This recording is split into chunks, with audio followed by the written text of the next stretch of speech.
you know, you're a kid from Chicago. You're from Matteson, Yeah, what, Ridge South, right? Ridge South yeah, High Rich School. South, Rich Ridge South. South High School. You know, over your shoulder, I see an iconic Chicago photo. You know what I'm Oh, saying? yeah, man. Is on the Sunday morning, Easter Yep, Sunday. yep, yep. And you're working at Channel 9, as they call it in Chicago. You know what I'm saying? WGN. Yeah, Tell the people what WGN stands for those who don't know. I don't know. Oh, I might have to cut that one out then. Nah, you can leave it in, man.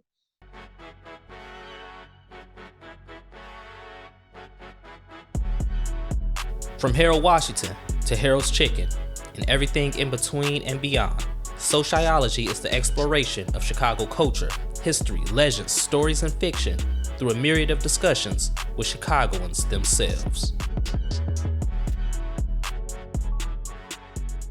It's like a childhood dream for athletes to get drafted by their favorite sports team in their hometown. I mean, that's what happened with Derrick Rose, right, in 2008 when he got drafted by the Chicago Bulls, #1 overall. But that feeling isn't just exclusive to sports. On this episode, I talked with Glenn Marshall. Glenn has been a media professional of over 10 years, and on this episode of SoCHiology, he's going to tell us how he fell into the media world, specifically the news world, and what it's like to work in the news in his hometown of Chicago. So make sure you listen and get inspired by this episode, because Glenn drops a lot of wisdom, and he talks about a lot of the downside of working in the news industry too, which deals with crime and things that we don't see every day or hear about. And WGN, what does it stand for? If you listen closely to the episode, you will find out.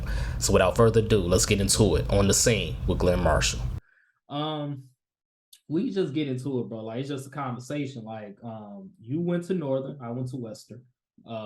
So we got that in common as far as the state schools in Illinois go. What did you major in at Northern? Was it communications?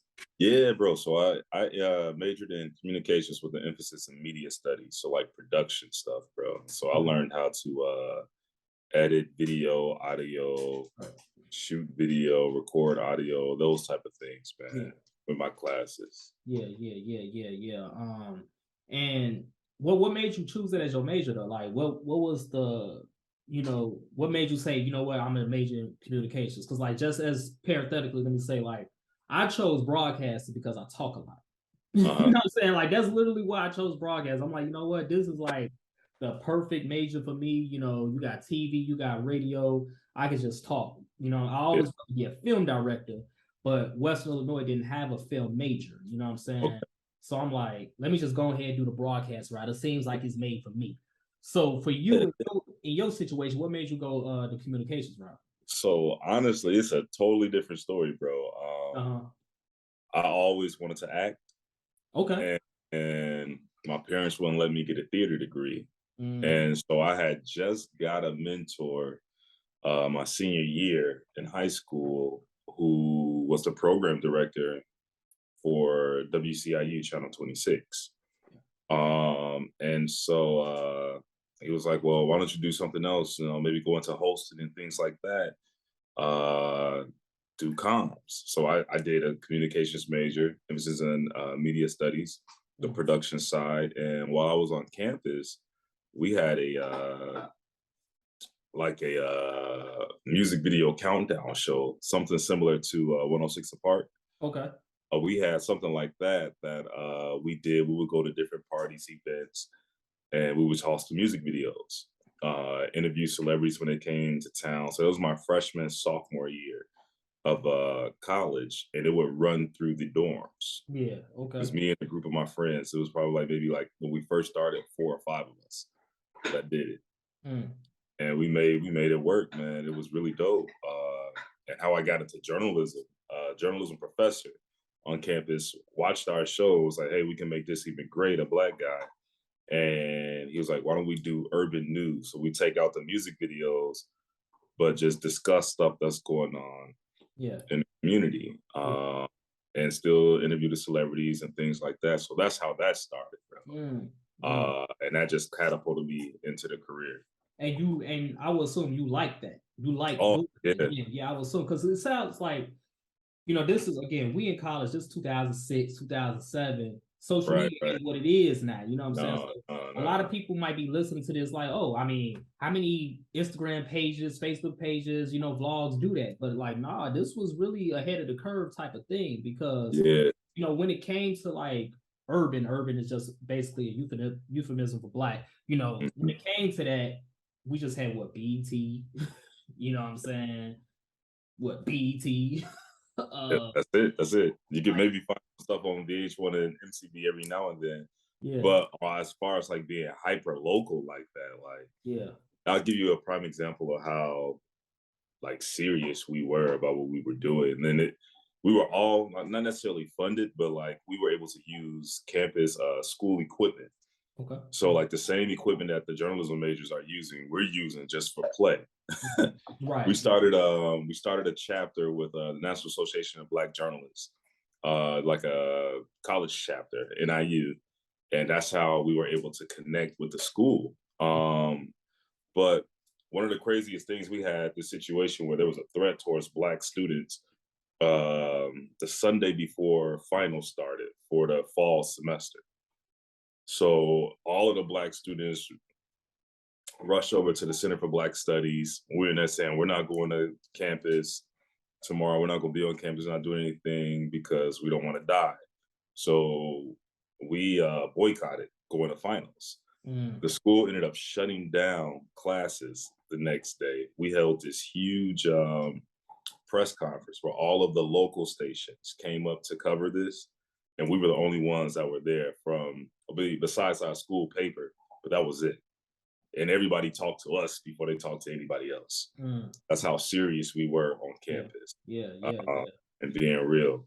Yeah. So that really sparked my interest in news. And I was like, man, like, we're the ones being chose to get this information out there. And like you said, the only thing we had was Facebook at the time, because like Twitter hadn't been created yet. Twitter hadn't been created yet, or it wasn't on that well-known, like everybody was using it. It wasn't like that. And all we really had at that time was Facebook. Yeah. No Instagram, none of those things. Like nobody's blogging and putting stuff on YouTube at the time. It was just really Facebook, and we just got the word out through Facebook, but we weren't even posting our stories, stuff like that. You still have to go to the school website to see our stories, and people did it. It was crazy, bro. Yeah, man. It's like people forget how archaic, you know, media was just 10 some years ago. You know what I'm saying? Yeah. It's like everything just exploded after like 2010. But you know, I remember we had like little DV cam tapes, you know, for you know, cameras back then, because like we had access to the equipment as well as a broadcast student, you know. Gotcha. We had all that, but we had to drag around those big cameras, man. The DV cams in there, you know. Yeah, it was crazy, dude. And then like it was a whole process just to upload it to whatever, you know, site you was uploading it to. So yeah. It was annoying, bro. It was annoying. It was annoying as hell. Now all is just a click of a button. But you know, the fact that the student body definitely gravitated towards what y'all was doing opposed to the mainstream media outlets, you know, that's definitely huge, and it shows that y'all resonated and y'all obviously made an impact. You know what I'm saying? Like, really check it for y'all. So again, we said you obviously enjoyed this so much that you made it a career path. So after you graduated from Northern, your first job was it Atlanta or was it Boston? No, so my first job actually was here in Chicago after I graduated from NBC. Yeah, I was at NBC. I had an internship there, and they actually wanted to hire me right after my internship, but I still had a semester left of school, so I couldn't do it. But 2 weeks after graduating from NIU, my mentor got me a job moving tapes, old tapes, at Channel 26 from upstairs to the basement. And I did that for maybe a week. And on that last day there, I got a call from NBC to come back over and work on the assignment desk. So I was a assignment desk assistant as well as a field producer for them. So I did that for a couple of months. Then I got hired to go into this training program through NBC to be trained how to be producers. And I did that for a year. And then I left to go and be a reporter in Springfield, Illinois. Springfield, okay. Yeah. Okay. So it went First over Springfield to Yeah. Boston to Atlanta, and Okay. then back. Okay, and then see that first of all, that's a blessing that you definitely got that call back from NBC. Yeah, And like, cause I interned at ABC summer '08, so I was a sophomore going into my junior year. gotcha. And it was definitely a great experience, you know, being in the newsroom, just, you know, seeing like how things, seeing what really goes on behind the news, you know, seeing what gets set up for news coverage, you know, and the stories that don't make it to the actual broadcast, because a lot of people don't understand. It's a lot of stories that don't make it, you know. Yeah, Clearly, I mean, you can't cover everything, but just seeing that process, like, okay, we're gonna run this and not run this. Seeing like the anchors, Karen Jordan, you know, Ron Majors, you know, it was definitely a great experience. ABC didn't hire me, but I ain't tripping too much because I really never had that desire to go into news. But for someone like you who did, that's huge that NBC did call you. And then you moved down to Springfield, and you was in Boston. How long was you in Boston? I was in Boston for 4 years. You was in Boston for 4 years. Yeah. How was that experience? Like, I never been to Boston. I haven't been to Boston yet. Yeah, Boston is different, man. My friends that are from Boston, they always clown me about this, but Boston is different, bro. The racism out there is different. I heard. Yeah, it's very different, man. I had a lot of issues, but I will say Boston is beautiful in the summer. Mm-hmm. A great place to vacation for the summer, like going to the vineyard, things like that. But other than that, I don't need Boston. You don't need Boston. You ain't got no desire for Boston right now. But it is crazy because like Boston has so much culture there. Mm. And I think it's slowly changing, but it's still behind on a lot of stuff, even though they try to say that they're so progressive. Mm-hmm. There's a lot of stuff that they are behind on. But there's so much culture there in Boston. Like Boston was my wake-up call that I'm no longer in Chicago because a long way from Chicago. Right, bro. Like you will walk around and you'll see black people. The funniest story was me trying to find a barber. And so I would see black people out and about or whatever, and I would try to go and talk to them. Next thing I know, they're speaking like Portuguese. It's not even Spanish. I was like, what is this? What's going on? Who are you? And it was like from Cape Verde. So like the island off of Africa, man, mm-hmm. and you will see like all these people that look like me and you, but they speak Portuguese, or they'll be Dominican and Puerto Rican. It's just like Chicago doesn't have that flavor like that. No, it doesn't have that flavor. Like you have you see somebody black, they speak English. Exactly. Whereas out there, man, you have the Jamaicans, the Haitians. Some of everybody is there, bro. Trinidad and beyond, man. Like that's the beautiful thing about Boston is the diversity there, but that racism, bro. You just be like, man, I ain't trying to deal, man. Yeah, I heard it was a different breed. Like obviously Chicago is a very racist city, as we know. But I heard, like you said, it's just a different type. You know, racism comes in different forms, different types. You know, Chicago's racism is, we know it as Chicago's racism. You know, Martin Luther King Jr. even said it was different here in Chicago. But, you know, to say Boston is different, I can only imagine because I heard the stories as well. But yeah, so you was out there for 4 years. And what affiliate, you was working for the NBC affiliate out there? Yeah, I was out there at the NBC station. We started off as this network that would cover all of New England. It was called New England Cable News, which was owned by NBC, and they wanted to have their own affiliate there. Okay. So they created a station, NBC 10, within like 2 years of me being there. And we would work for the NBC station as well as the New England Cable News station. Okay, so y'all was doing like kind of double duty. Yeah. It was what was the story out there in Boston that you will never forget? It could be good or bad. I mean, you know. I mean, I could give you a couple that I will never forget.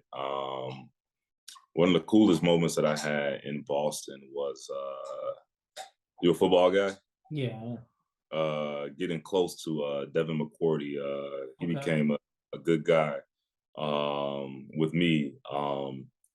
Just covering him out there, and we did a story together. The week before, well, no, not the week before, but actually, I'm sorry. It was the week before the Super Bowl. They had just won the playoffs and they were headed to the Super Bowl. And I got so close to him that he was like, yo, you come to the house. And we did a one-on-one interview sitting at his kitchen table, just talking. And then just doing stories with Tom Brady, stuff like that. It was all cool too, man. So that's the one positive about being in a city like Boston. Their sports isn't as bad. Right. Like right. They used to. They used to have a winning team at the time. Yeah. When it came to basketball, football, even in hockey, they were killing the game. And so being able to go to those games, talk to players afterwards, because I'm not even a sports reporter, but just being able to go in and talk to them about different things and stuff like that was really, really cool to me. Another interesting story that I covered was, man, what's the name of the movie? Denzel was in town filming a movie. I cannot think of the name of this, and it had a sequel too. The Equalizer? Yes, The Equalizer. The Equalizer. And I had to do a story because one time one of the security guards actually got shot. Damn. On set. Yeah. Like Boston has gone through what Chicago is going through right now when it comes to like the gang violence and things like that. But there's still some that still hangs around. And so one night, security guard was trying to secure an area that they were going to be filming in. They were setting up. And it was also an area where people come to pick up their drugs. And so like, he's like, y'all got to get out of here. And shot the security guard. Damn. Yeah, crazy situation. But they were able to catch him. But that was an interesting moment seeing like, oh man, this is a movie set where Denzel's gonna be at in a couple of hours, and here we are covering this person getting shot. Yeah. Wow. Yeah, that's some heavy ass shit right there. Yeah, man, it was crazy, bro. Yeah, so definitely some good and definitely some not so good up in there. So another one, man. I'm sorry, bro. No. Let it out. Let it out. Because like I got over a decade in the news industry, man. So it's like I forget stuff, bro. But like covering the Boston Marathon bombing, I covered that. Oh, you was out there when that happened? Yeah. Well, I wasn't there when it happened. I was still in Springfield, Illinois. But I came out there the next year covering that bomb trial, covering that, man. Then also, what's his name? Aaron Hernandez. Yeah, man, covering that, like sitting next to his fiance, seeing all of that, bro, was mad crazy. Yeah, like how do you process? And like, we can definitely get into this more and more because we just in one city. You know what I'm saying? Yeah. How do you process witnessing these things? You know what I'm saying? Like, bro, one, having a therapist. Absolutely. And then two, trying not to dwell on it as much, which is hard because being a Black man and you see Black men killing each other or whoever it is, we see this happening in our communities. It's tough, man. But then having an outlet. So like once I leave work is at work and I'm not bringing it home. I'm going to do something else. My mind is somewhere else, man. It's the only reason why I got a dog, bro, because like she focused on something else, man. It's hard though, bro. It's hard. Yeah. It's really, I've covered some crazy stuff, man. I've seen some crazy things, man. And it's just the nature of the business. No matter what city you're in, you're gonna see something that's like, whoa, what is this? And the crazy thing people don't realize is that a lot of times we can get to a scene before like a scene is officially closed off. Like we're arriving right when police are arriving sometimes. Yeah, right. Y'all just like first responders. You know what I'm saying? Yeah. Like the city of Chicago, they kind of screwed us in journalism because now they have this delay on the scanner traffic that you hear. So like, say for instance, someone gets shot on the corner right here, they get called in. We can't hear that scanner traffic now until 30 minutes later. Damn. And that's intentional? Oh yeah, very much so intentional. Damn. Very much so intentional. Wow. Yeah. But we still, like I was out on a story on Stony Island one time where this car was speeding, crashed, 2 people inside were killed. Before I could get to my 8 o'clock live shot, they were calling me. It's probably like 6 o'clock. Like, we need you to move because there was 2 kids that were shot, and it looked like the ages are like 12 and 13 or something like that.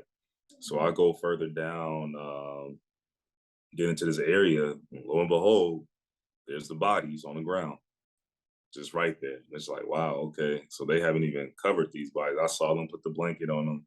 I was like, yeah, we can't go live right here because you're gonna see a body in the shot. So yeah, it was crazy, man. But like, I see stuff like that all the time. Yeah. And it's like, man, okay, so yeah, that's heavy, Yeah, because we talk about firemen, firewomen, police officers, obviously what you think of when you first say yeah, first responders, and the things that they have to see and witness, and like, we see that the suicide rates are going up with CPD officers and things like that. But I think people never really talk about how the news is there too, and y'all the ones yeah, that gotta say it. yeah, Y'all the ones that gotta say what happened, yeah. And for the then, public to know. bro, like half the time when it comes, especially on the early morning shifts, or if there's like breaking news and it's a shooting and they're literally saying breaking news, the shooting just happened maybe 30 minutes ago, 45 minutes ago. Half the time we know more information that we can't say yet because police have not officially said it. But we'll know when a person is dead. We'll know if this person's gonna make it or not. We know all of that information, but we Right. can't go about saying it. Yeah. Just because of the simple fact that police have to officially announce this. Yeah. Yeah, man. Like I get when I'm covering stories of someone that's passed away and the name has not officially been given. We have ways of us, getting that information just because of being on the scene and things like that. We see the family sitting here crying and going, like just like out of their mind because of what has happened. We can't share that information yet just because of the simple fact that police have to officially say this stuff before, like, because we got to make sure that next of kin has been notified with a lot of the stuff, bro. So like we see so much, man, that people don't even realize. Yeah. And again, that's why I asked the question that sparked this whole segment of the conversation, like how do you process that? Because like that's just a lot, Yeah, the unfortunate the unfortunate accident or murders, whatever you want to call it. I don't know the proper terminology that the news use, but that happened on 71st outside of Jeffrey Pub. Like, I don't live too far away from there. You know what I'm saying? Mhm. And it's just like I can't imagine pulling up and seeing that scene. About the hit and run. The hit and run, Yeah, the hit and run. Yeah, that was on 71st and Jeffrey. it was crazy. And I was shocked that TMZ actually posted that video of that because it's just like, who wants to see that? TMZ. It's TMZ. Yeah, like no one should want to see someone lose their life like that. Yeah.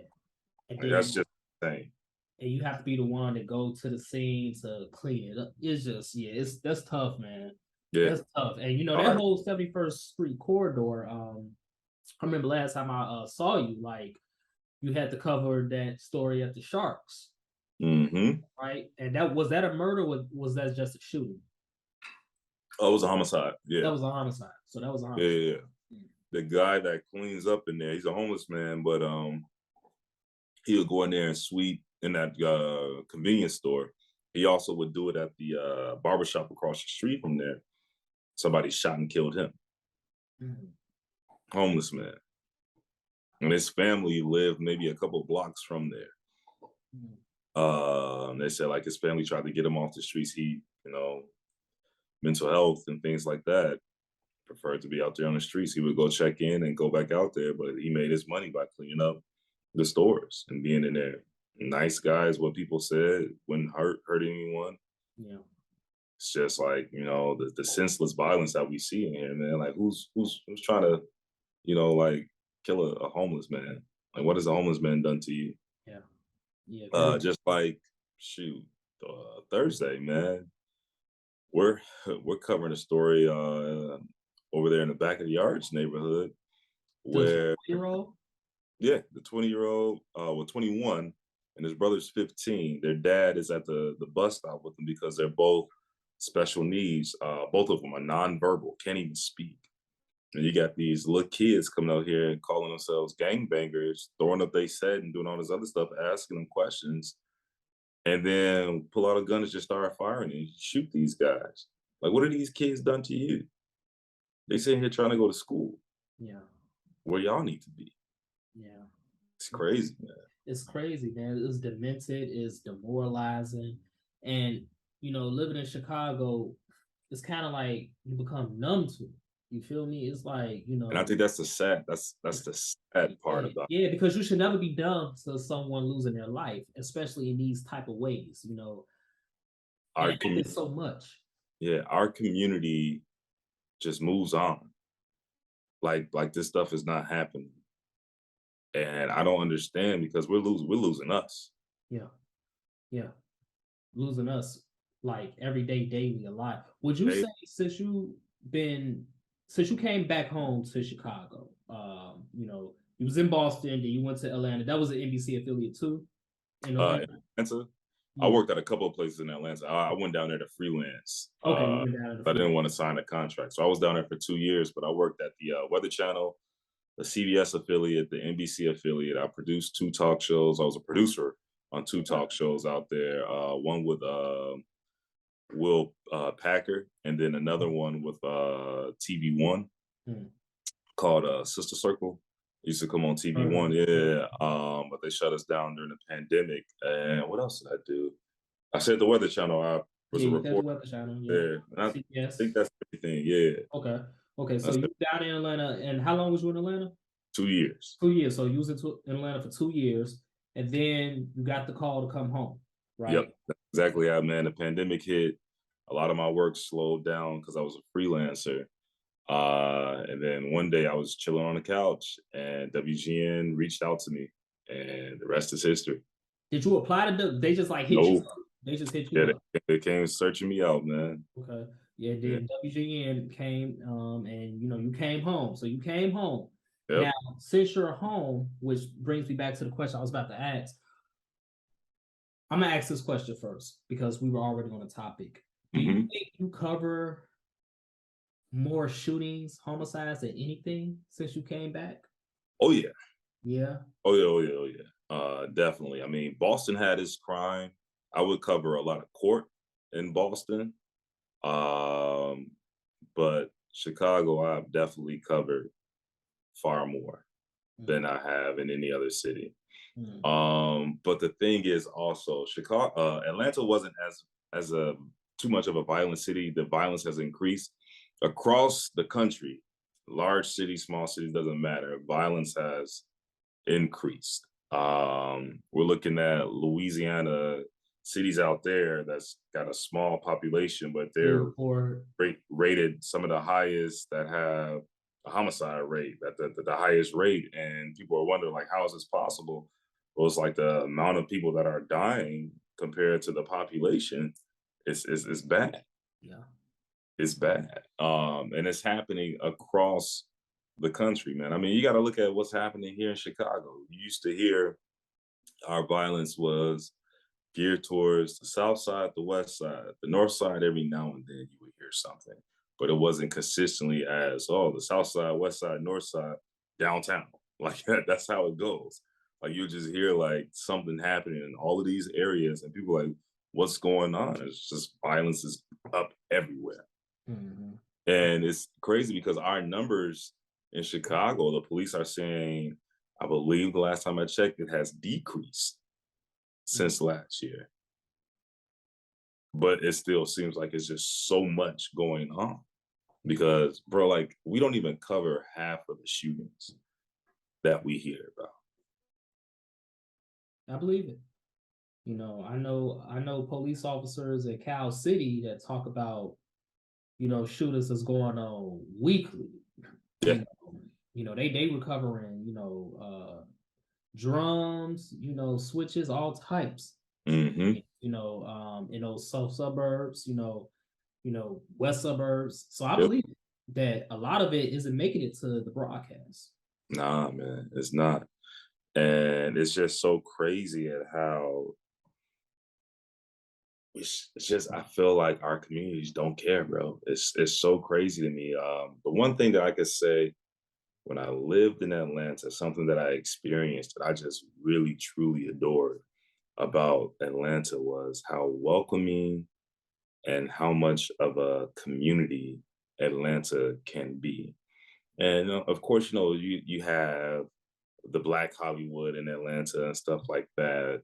But when it comes down to it, like seeing public figures like in the community not to be seen, but just, oh, this is what I do. Like that type of lifestyle is just like crazy to me. Like I really enjoyed that. It's one thing that I missed. I feel like Chicago has this issue where it's like, if it's not on my block, if it's not in my neighborhood, if it's not in my community, that's sad. And I'll continue doing what I'm doing.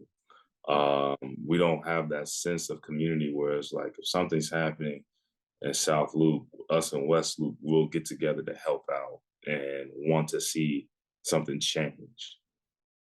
I Yeah. mean, you see what happened like with George Floyd when he passed away, when he was killed, um, how the whole country came together protesting and marching and fighting, trying to get justice.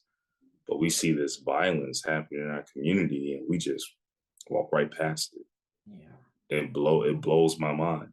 Yeah. It's like this person's life is just as important as George Floyd, and we don't want to do anything. And then I get it, some people are scared. Like they're like, if I say something, what's gonna happen to me? What's gonna Yeah. happen to my Yeah. Held hostage in their own communities. Yeah. and it blows my mind, bro. Yeah. It blows my mind. Like I'll go into some of these neighborhoods, man, and I know these people saw the shooting because they're standing outside with their phones. And I'm like, hey, did you? Nope, I ain't talking to y'all. No, and walk right in the house. I'm like, okay, Like you the enemy, you know what I'm right, saying? right. Yeah. Like this your community. You got to live in here because it happened right next door to you. Your child could be next. Yeah. Yeah, man, that's tough, bro. Like, and it's just like that daily grind, like literally a grind of like, you have to wrestle with your emotions and the Mhm. reality of like, this individual, this girl, this boy, this man, this woman just been murdered, and people know who did the murder, and they're not gonna say it. Yeah. It's just like it's excruciating for everybody that really cares, whether Mhm. they're in the media or not. So since you've been home, what has a typical workday look like for you? So you wake up, you go into the station. Oh no, bro. I don't go in unless I'm You don't actually go working in. in the studio. No, no, no. Okay. So we have a 2 o'clock conference call that we do, man. I wake Okay. up usually about like 12:45 Okay. morning, man. That's when my day starts. And we have our 2 a.m. conference call where we decide where we're going and what we're doing. And I'll just drive straight to that location. Mm. Now, if I'm in studio, I'll just drive to the station. But most of the time, man, I may be like on the south side, the west side. I'm usually outside of a hospital or a police department. Mm. Um, unless there's something else going on in the community, man. But our first show is at 4 a.m. Mm-hmm. So it gives me like 2 hours, well, an hour and a half to prepare for the first show. So like we'll be on the phone for maybe like 30 minutes trying to figure out what it is that we're gonna do. I'll get there. On the way there, I'm talking to my editor, figuring out what interviews and things like that we already have. We pick portions of the interview. We call them SoCHs, but we pick portions of the interview. We clip it up so that people can hear it. And I'll just write my story once I get to the scene.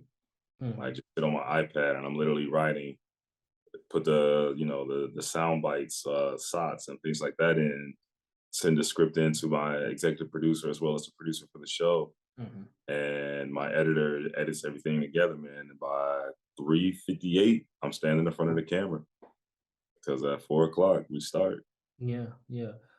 So the fact that you just said that you don't need to go into the studio like that, like that's kind of like that's a surprise to me. So Yeah. let me just ask you this. How has journalism changed in 2023 versus in 2010. Obviously, we know technology has changed. Yeah. But how has journalism changed, though? Journalism has changed really, like, something that is very serious. Like, we have equipment that we can go live basically from anywhere now. We don't have to be connected to a huge truck.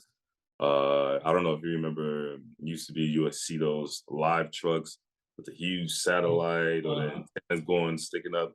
We don't even use those anymore. Rarely we will. We have these live view packs that's basically a bunch of cell phones created into one signal to shoot our signal of the video and what we're saying live into the station through satellites and things like that. Also, a major game changer for journalism was when social media became so prevalent.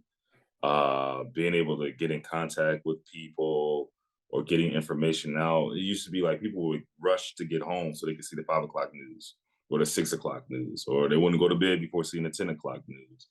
Now you got everything at the palm of your hand, like right here. Like you'll get a push notification about something that's happened. You can read what happened, and then there'll be video within an hour or so on a website, and you're good. You know when something has happened way before waiting to get in front of a TV. So like I think that's the major thing that has changed.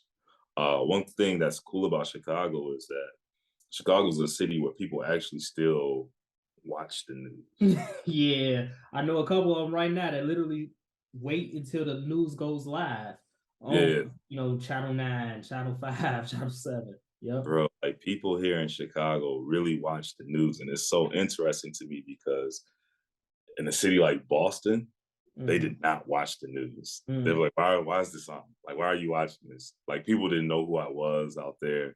It's like, oh, you're a journalist. What, do you work for the Globe? No, work for the NBC station. Oh, okay, cool. And they just walk They away. ain't even care. They didn't care. If you on the news in Chicago, you a celebrity.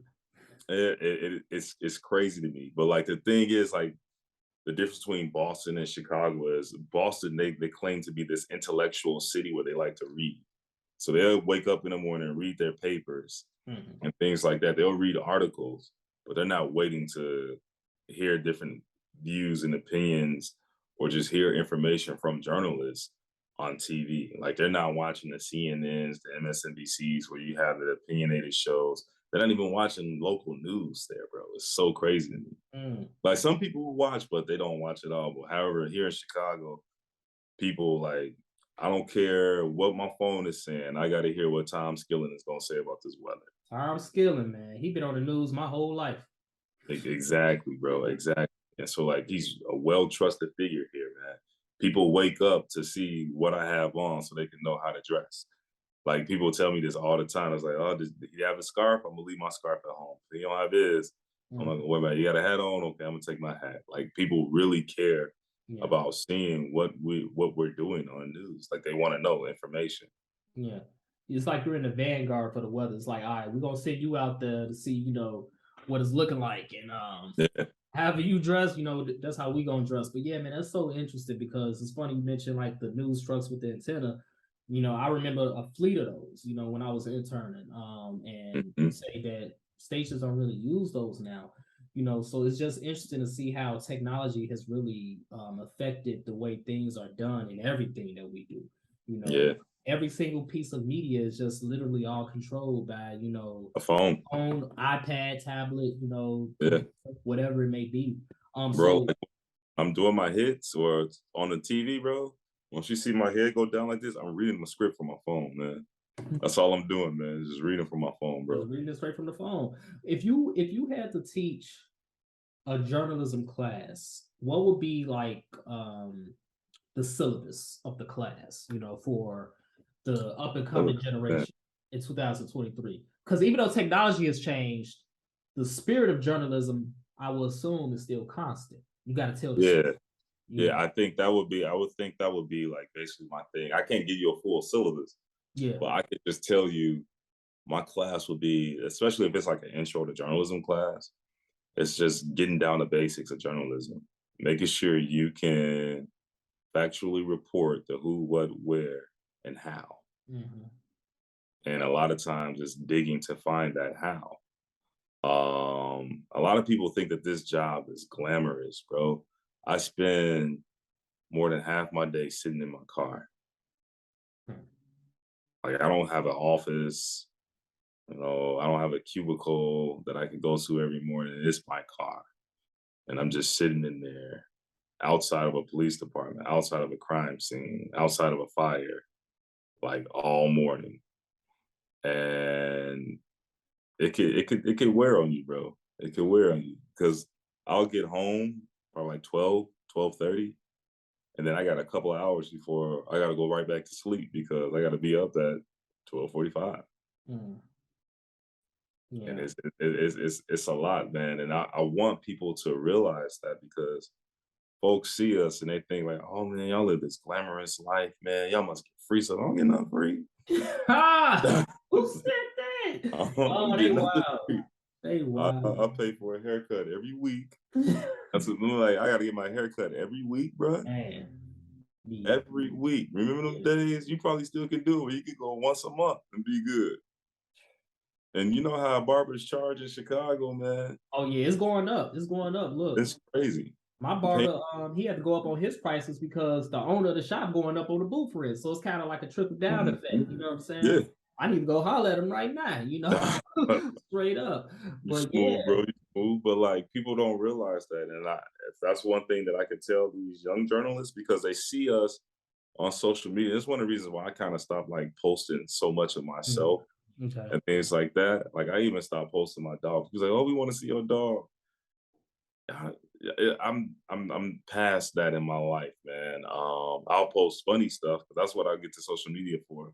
I don't get there to get news and things like that. No, I know how to read and get other information, but like I'll go over there just for like strictly funny stuff. Yeah. And checking in with friends and things like that, man. These young folks, man, they think that we just like all y'all do is just have fun. You host events and you're on TV. Like, man, try standing outside in the blizzard and see how fun that is. Yeah, I ain't doing it. And it's interesting that you say that. Not interesting, but I'm glad that you say that because the who, what, when, and how, the basics of journalism, telling the story factually. Yeah. With the explosion of social media, with the explosion of technology, a lot of people don't understand that anymore. The whole fake news, we throw that phrase around, fake news is literally like an epidemic within itself.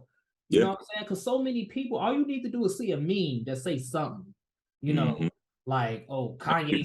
People will run with it. People gonna run with it. Kanye suing Adidas for $800 billion. They owe him $800 billion. See, Kanye won. Like, it's just like, that's just an example though, of like people just sharing stuff without even knowing how to get to the facts. People don't even know how to get to the facts because I don't think people read anymore. People don't read anymore. And bro, the Shade Room and Spiritual Word, Baller Alert, these social media handles, they rule people's lives and they don't even realize it. Yeah. It's like, you mean to tell me that you're listening to what the Shade Room said? You don't even get the full article with the Shade Room, and they just copying and pasting sometimes from somebody else. Like, this is not how you should consume news or get your information. You gotta read. If you don't watch TV, which is totally fine. I'm not knocking anybody that don't watch the news. Read at least. Gotta read. Learn how to fact check. Like, I remember there was so much stuff coming out about Kanye and whatnot, and people would get mad at me because they would send stuff to me. It's like, you don't send articles or don't send stuff to a journalist and not expect them to fact check. Yeah. All you gotta do is Google search and find the truth. Yeah. But they're like, man, just because ABC or NBC hasn't said it don't mean that it's not true. And then sure enough, it would come out that it's not true. People would just go silent. I'm like, man, you gotta read. You gotta get information for yourself. Stop allowing social media to be where you get your knowledge, because it's not knowledge. Yeah, at all.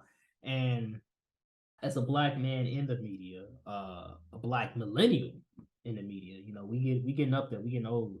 I know, bro. It's crazy, man. We still young, but we getting old. It's crazy, bro. As someone that's in the media, do you feel some sort of duty to like continue to Do you feel a duty like when you're in your car, working on these stories, and like you say, it wears on you? I'm sure it do. The work I do wears on me. But because you got so many people out here that's adverse to the truth and don't care to read, do you like think that's like a motivation for you? Is it one of the motivations for you? It's one of the motivations, but really when I'm out on the story, man, especially when it comes to like the violence and things like that we're dealing with, what keeps me motivated while going through that story is making sure that I pay this family the utmost respect. Because at the end of the day, they're a story, that their voice should be heard. If they want their voice to be heard, someone should care about this person that died. And a lot of times, bro, a lot of the shootings that we'll cover is like gang versus gang type of stuff. But at the end of the day, that's somebody's child still. Before he was a blood, vice lord, whatever these people are now, like he was somebody's child. She was someone's child. And they didn't deserve what happened to them. And we're not going to do anything but continue repeating the cycle until we wake up and realize this ain't it. Yeah. And so like, that's one thing that keeps me going, man. And then like, I'll have a lot of parents that'll reach out to me and tell me stuff like, oh, I make my son watch you every morning so that he can see a Black brother actually doing something with his life. I told you, man, the dog was gonna pop up. That's his dog, ladies and gentlemen. But she wants a close up. All right, baby, come on. Go ahead, I'm right here. There you go.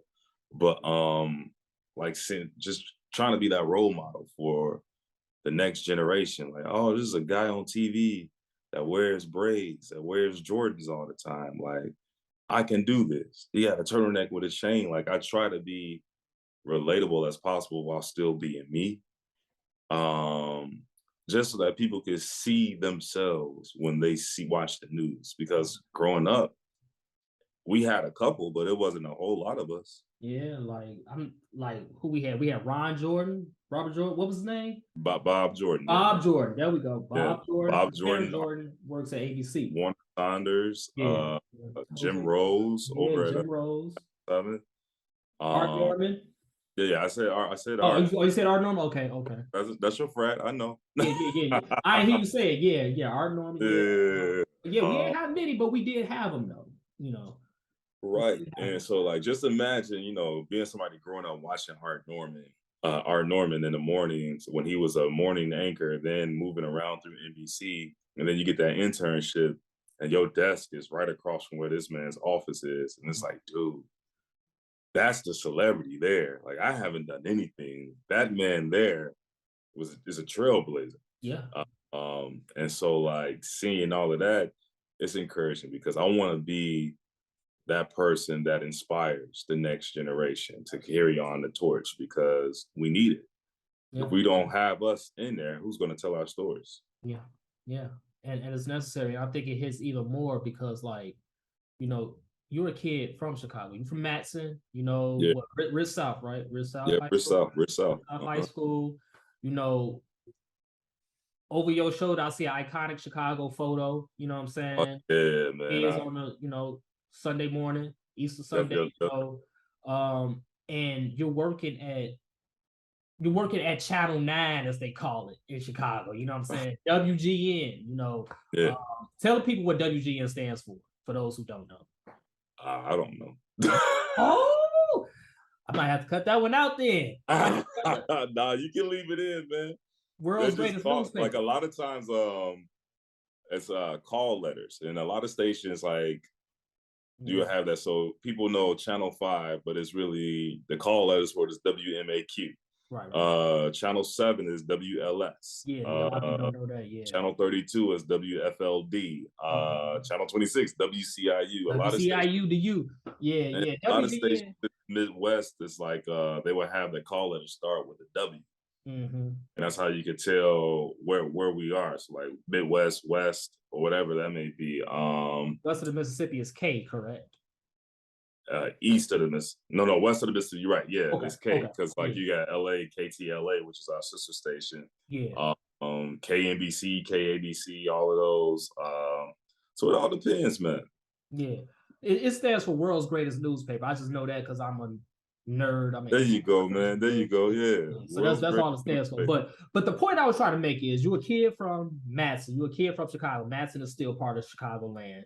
And you're working at a major outlet in Chicago. Like that's a dream come true. So not only are you a Black man, you know, representing for future generations, Black girls and boys, but you're a Black man from Chicago, working in Chicago. Like, doesn't that, like, you know, again, we talked about how the job isn't glamorous. You know, you're covering these homicides, these shootings, you know what I'm saying? It's long hours. You know, you got to wake up at 2 o'clock every morning. Right. You waking up at 2 o'clock in the morning, it ain't happening, bro.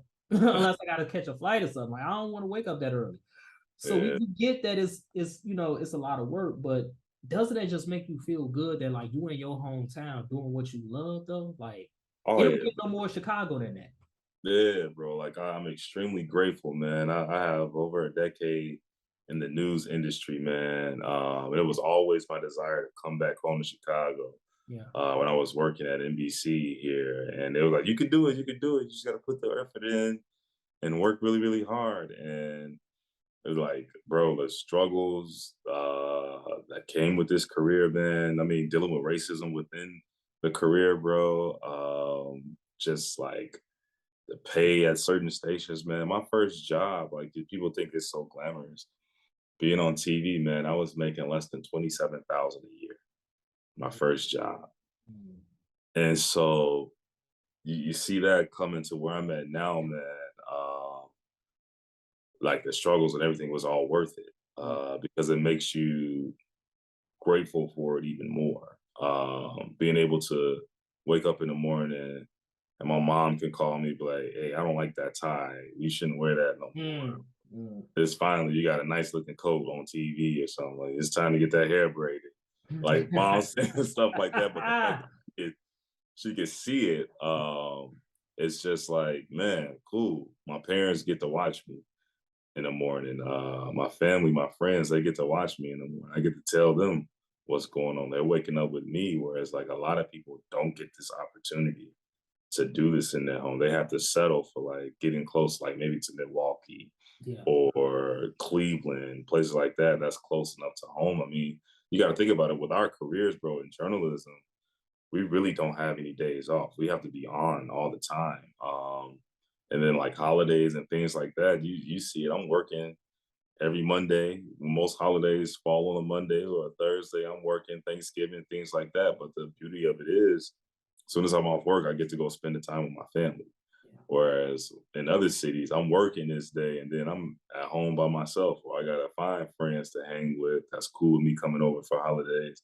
Like I've missed so many holidays and things like that, trying to build this career, man. It's a climb. Yeah.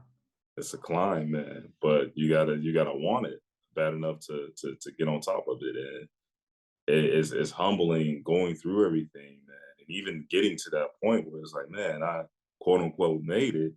It's like, man, like, yeah, this is humbling. Like people stop me on the street, like, "Hey, Glenn from Matteson, right?" Like, yeah, that's me, that's me. It's being able to have that connection, that interaction with people knowing who you are and wanting to hear from you, wanting to see you be successful. It's a beautiful thing, man. Very much so. All right, kid. Yeah. I'm telling you, I'm talking too much. I'm sorry. And the dog agrees. The dog is like, they're like, yeah, all that is cool, but like, yeah, you know what I'm saying? I'm your co-anchor right now. But yeah, bro, like it definitely is a beautiful sight to see someone you know on the news. You know, just to see the name, you know, and like, man, I know that person. And you know, the fact that you get to do what you love is it would never fade away. That feeling would right. Especially like you said, after all the ups and downs, you know, making less than 27,000 a year, you know, dealing with the racism in Boston. I'm sure you dealt with some things here in Chicago, you know, freelancing in Atlanta. And, you know, for people who don't know, freelancing in the media business is hard. Freelancing is hard, period. But freelancing in the media business is hard because you basically just out here. You just out here, you know. You're working when they want you to work, but I was blessed enough to be able to have it where I could turn down jobs just for the simple fact that I had so much work coming in at one point in time.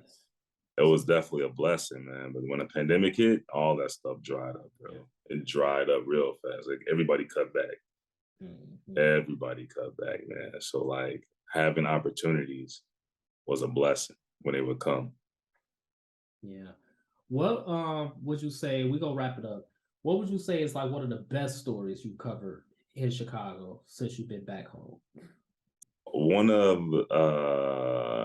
story that I was very appreciative of, though, and it's still a sad story, but being able to, you know, everybody tells you when they're a journalist, I want to be that voice for a voiceless community. I was covering a story right outside of the White Sox stadium. Somebody had got shot and killed in the homes over there, those townhomes that's right south of White Sox Stadium. Yep. And I was talking to this lady before I went on TV. And she was very passionate about what's going on. She was just basically saying, all they do is care about, these are her words, all they do is care about the white folks coming down here to go to this game. And then after that, they don't do anything for us. They'll block off traffic. They'll have all the police over here for those games. But after that, we got to deal with the crazies over here, and nobody comes over here and does anything. Property manager does nothing. Police don't do anything. Something needs to change. I was like, can you say that on TV without cursing? Like, let's edit it a little bit. And so I did a live interview with her, and she went off.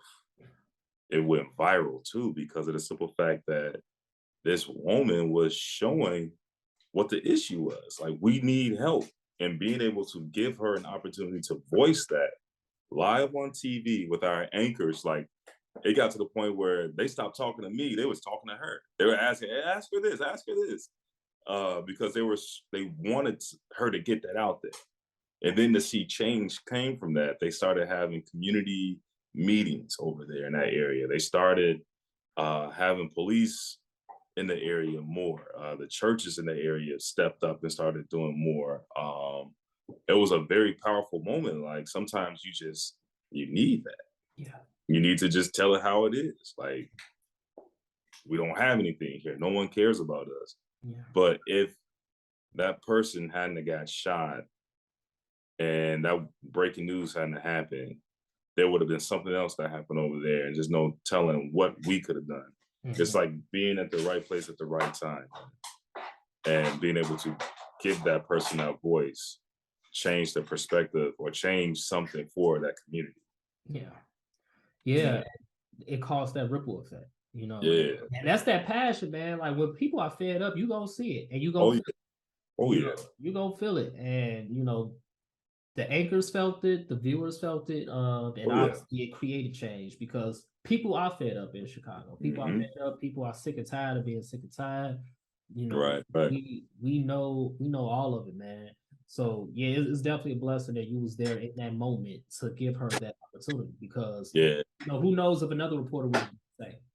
Exactly. They probably would have just heard her concerns and whatever. But that's how you have to be that way. Like when I tell people I've been blessed to be in this position to be a voice for my people. And you know, like Issa, she said it best, you know, so I'm rooting for everybody black. Yeah. Like I gotta root for us because if we don't protect us, if we don't serve us, if we don't fill that void that's missing in our community, bro, what's gonna happen 10 years from now? What are we gonna look at like? You know what I'm saying?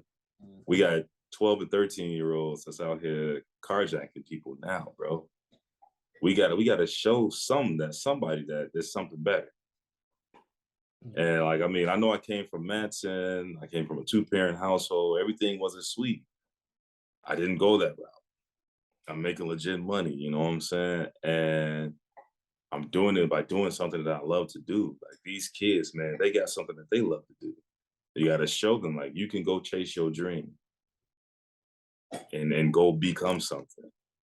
You don't have to settle for being on the streets, being on the corner, shooting your friends. Y'all were friends at 7, now all of a sudden y'all can't be friends because y'all live on separate blocks. Like it's crazy to me, man. But we had to be that hope in our communities, man. And I've just been blessed to have this position where I can give that hope. Absolutely. Tell them where can they find you, you know, if they wake up early enough.